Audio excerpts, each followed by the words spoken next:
Om Shanti. My name is Kathy, and I'm here tonight, actually coming to you from my home. And I'm here with the Miami BK Meditation Center. I've been a student and sometimes a teacher of Raj Yoga meditation as practiced by the Brahma Kumaris for the past 25 years or so. And congratulate yourself. I'm so glad that you took this time for yourself. It's Friday, it's the end of the week, and I always look forward to Fridays to just stop all the busyness of the week and push the reset button, if you will, and get prepared for the weekend. Well, this has been quite a week, I would say, and I was thinking, what one word would I use to sum up this week? And I honestly don't know. It's been 12 weeks since I began my physical distancing, and they call it social isolation, but restricting myself and my contacts. I've been working from home for a long time, so that was nothing new for me.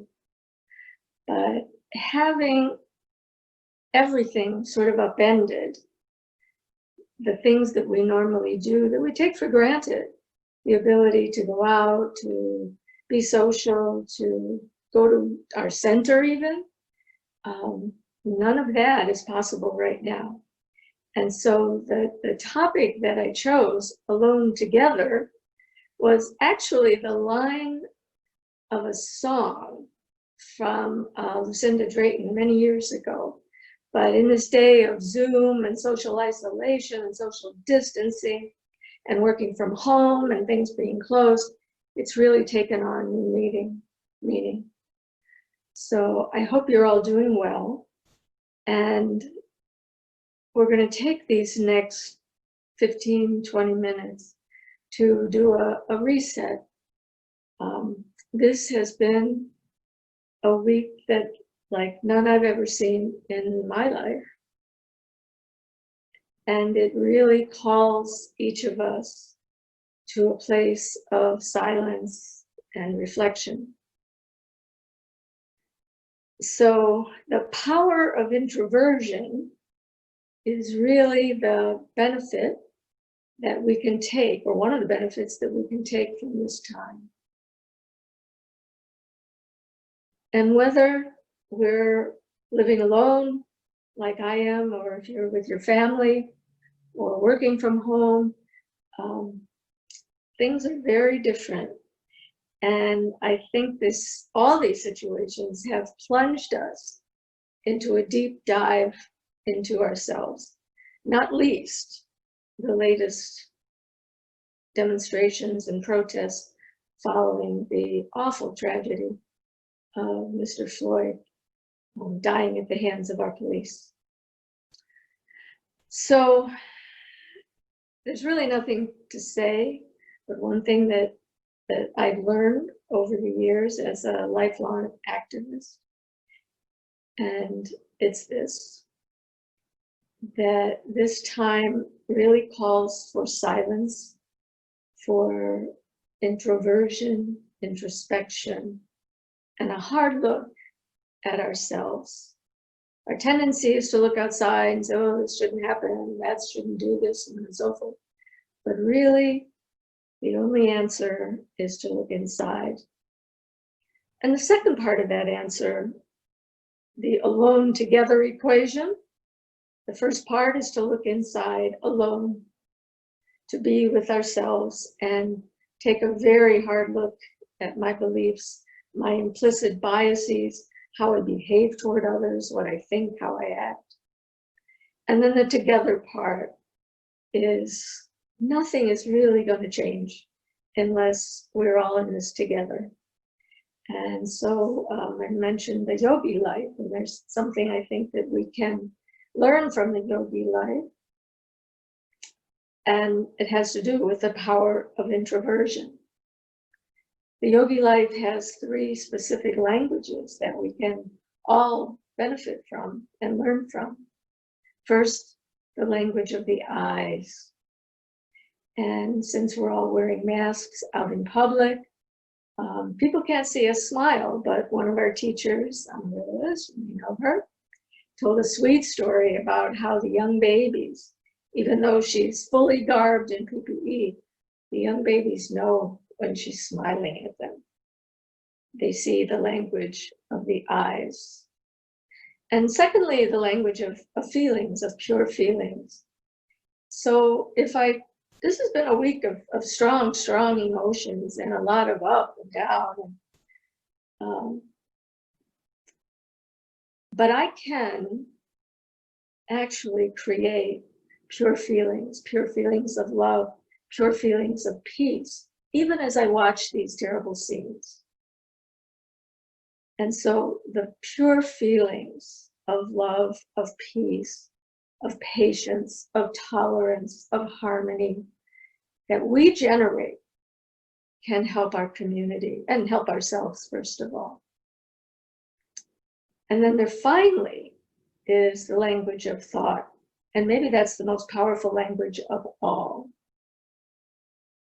So let's practice a little using our minds in the most powerful way to create the thought that this community, that this world, that we can be healed, that we can be together, that we must be together, and learn to be together using those 3 languages: the languages of our thoughts, the language of our pure feelings.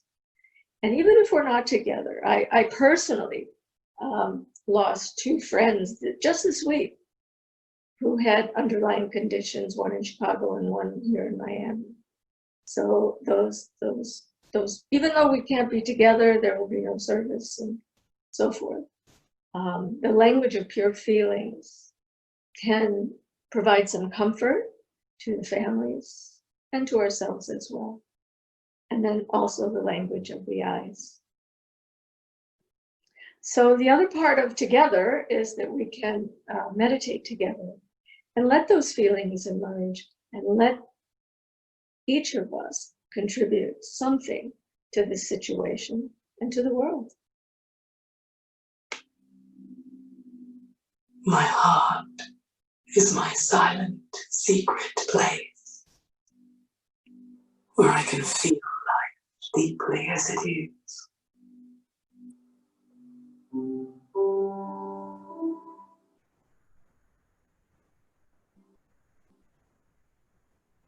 In my heart, I know intuitively what I want from life and what I have to do to find it.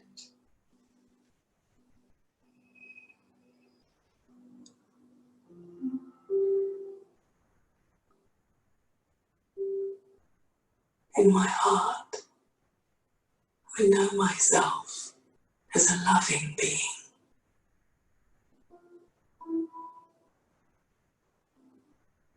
Sure and kind.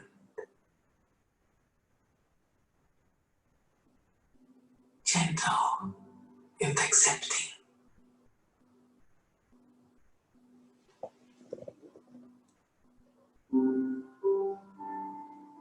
But many times I have opened my heart in the wrong way. I have opened my heart to love, but put too many expectations and conditions on that love.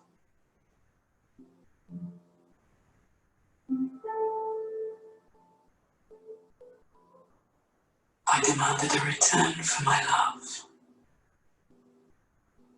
And when I didn't receive it, I closed my heart and locked myself away.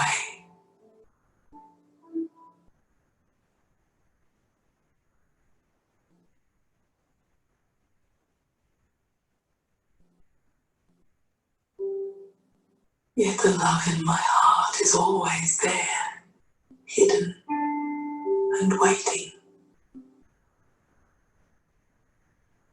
like a tiny rosebud, waiting for the right time to bloom into a beautiful flowering rose.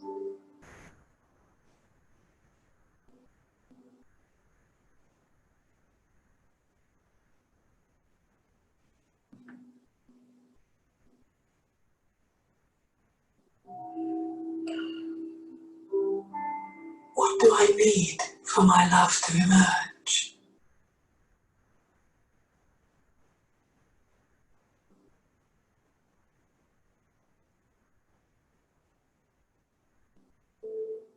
Only to know that I am already a being of love.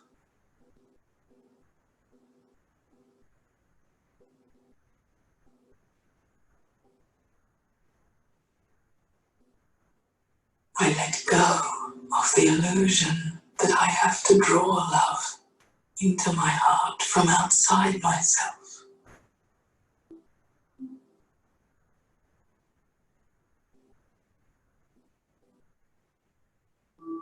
As I sit here, as I breathe, as I exist, I feel pure love in my heart.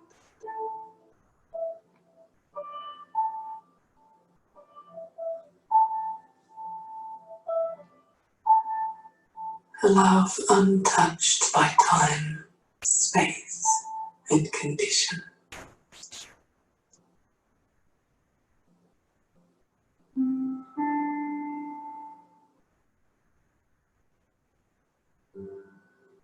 It is as though I am breathing in the fragrance and beauty of a perfect rose.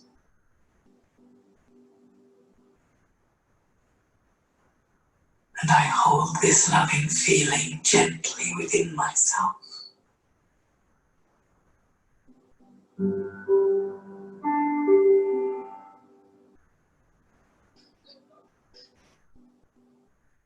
Within this love and beauty, I feel a deep acceptance of myself.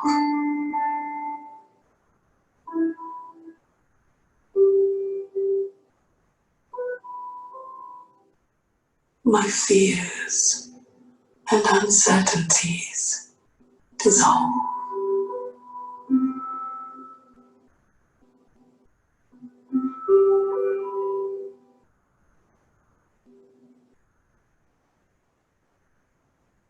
I become sure of myself in the drama of life,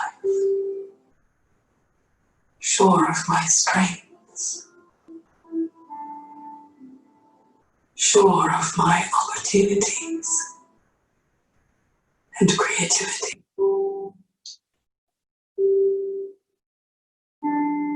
and sure of my ability to overcome obstacles.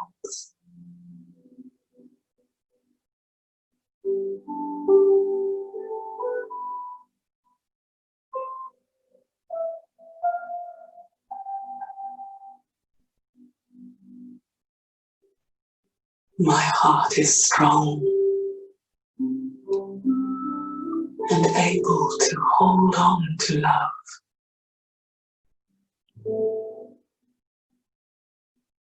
And as I give love and become loving, first towards myself and then towards others,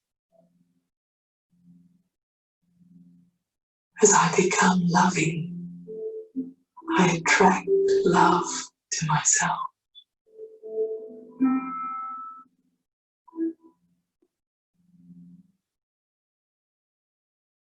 I become like the fragrant rose, and I draw the love of others as they come to appreciate my loving openness and beauty.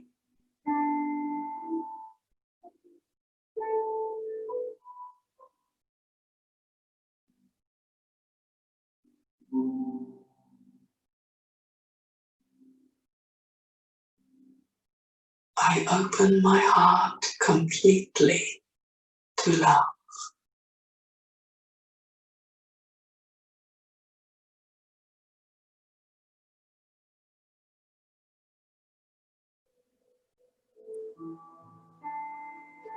I cast out doubt and fear.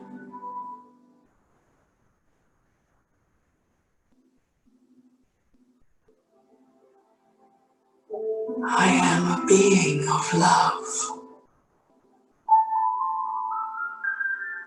and I give my love freely and openly.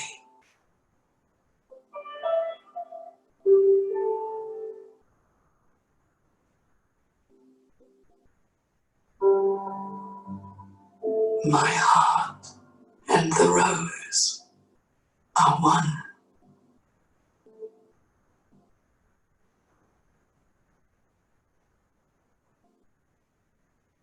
Offering my gentle fragrance without conditions or expectations.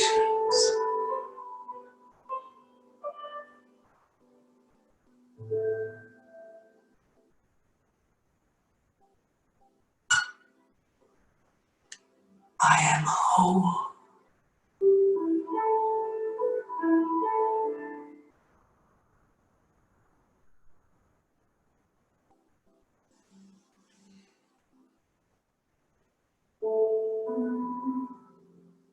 My heart is healed.